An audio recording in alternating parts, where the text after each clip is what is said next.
Hey, everybody who's here with me. There we are. We're ready to go, it looks like. Let's take a look. So, it's 3 o'clock on the dot. I'm all alone here today. So, I've got everything going here on my own. So, you got to bear with me a little bit as I get everything lined up here. I've got something fun to talk about, a great story to tell today about a local legend in Indiana. For those of you who are joining us, thank you so much for being here. Like I said, I am all alone today running the show. So bear with me a little bit. I'm going to get everything lined up and we'll get started here in just a couple of moments. What a fun story to talk about today, though. Today we're going to go right into, let's go ahead and get the story going. How about that? So,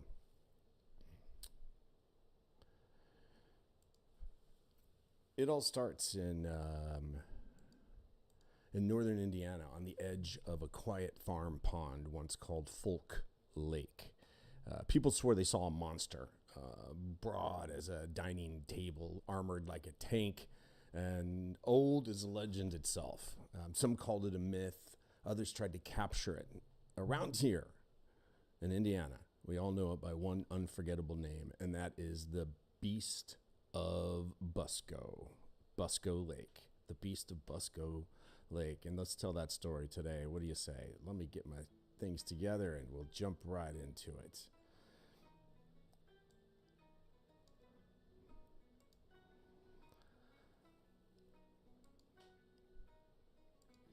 So the lake, here it is. Let me show you a picture of the lake that we're talking about, everybody.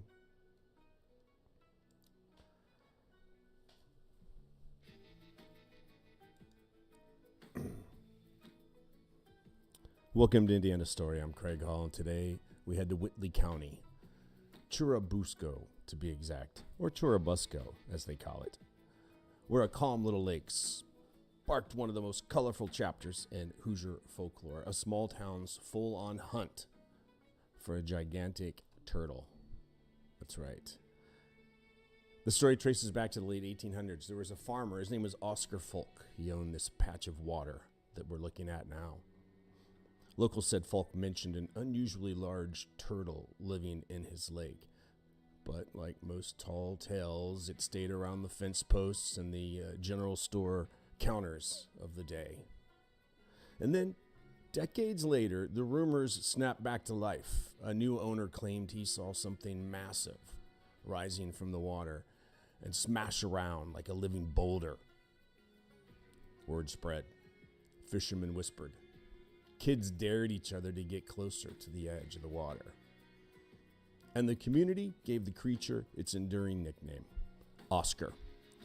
That's right, after Oscar Folk, the original owner of the pond, the first one to set eyes on the Busco beast and start the fervor. So by the late 1940s, Churubusco got turtle fever. There were sightings all the time, more than UFOs. They stacked up. Each retelling got bigger, shells as wide as a truck tire, head like a shovel, eyes that watched you. Newspapers sent reporters, photographers showed up. Curiosity seekers, they lined the banks. Folks brought lunches and lawn chairs to see if they could spot the monster. I'll show you some of the activity that was going on out there. They tried to catch it, as I mentioned, but they also dove for it. So the owner of the lake, fed up or fired up, he decided to prove it once and for all. He tried to bait lines and ingenious traps throughout the pond lake. When they didn't work, he got ambitious. Some accounts say that he dragged or dredged or even pumped down parts of the lake to try and flush the creature out. Divers, as you see, were rumored to have gone in. Not rumored, I see it right here. in these heavy suits, feeling around in the murk because the visibility was next to nothing. But they brought out nothing at all. Just cold water, weeds, and the unsettling sense that something big had just slipped past.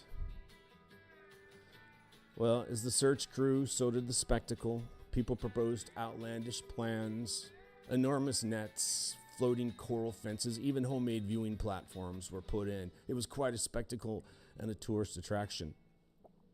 It was part science, part sideshow, and 100% small town determination. Yet, despite weeks of effort and a heap of publicity, the lake kept its secret. To this day, no verified capture, no definitive photo, just stories.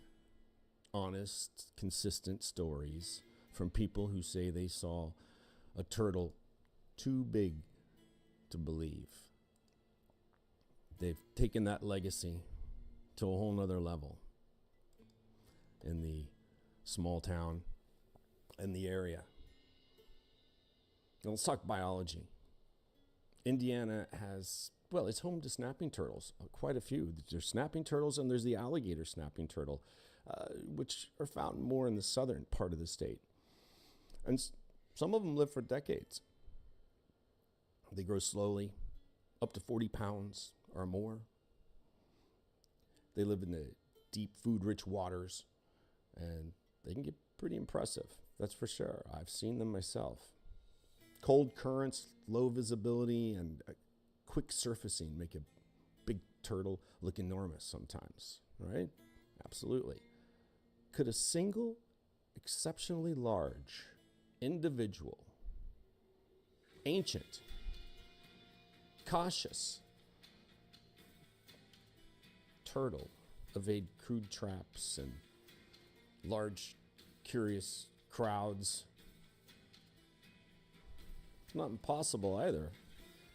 And folklore has a way of adding a few inches or sometimes even feet to these stories every time the tale is told.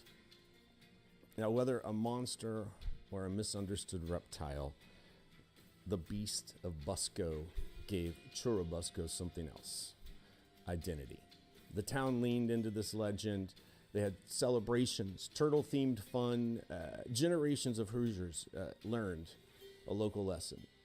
History is facts, but heritage, it's the stories we all share. Just like this one, of the Beast of Busco Lake. I'm Craig Hall, and this has been Indiana's Story Live. What do you think surfaced at Busco Lake? Is it a myth, mismeasurement, an undiscovered prehistoric giant? Let me know in the comments. And I hope you can join me on our next live stream next week as we bring you another possible tall tale from Indiana. Thank you all for joining me. Thank you so much. Thank you all. Michelle, Tessa, Elliot, Masher. Appreciate the support to all of you out there on the streaming world. Again, Indiana's Story. Be sure and follow us for some incredibly, sometimes unbelievable stories of Indiana history, people, places, and things that are all truly part of Indiana's story. Thanks a lot, and we'll see you next time.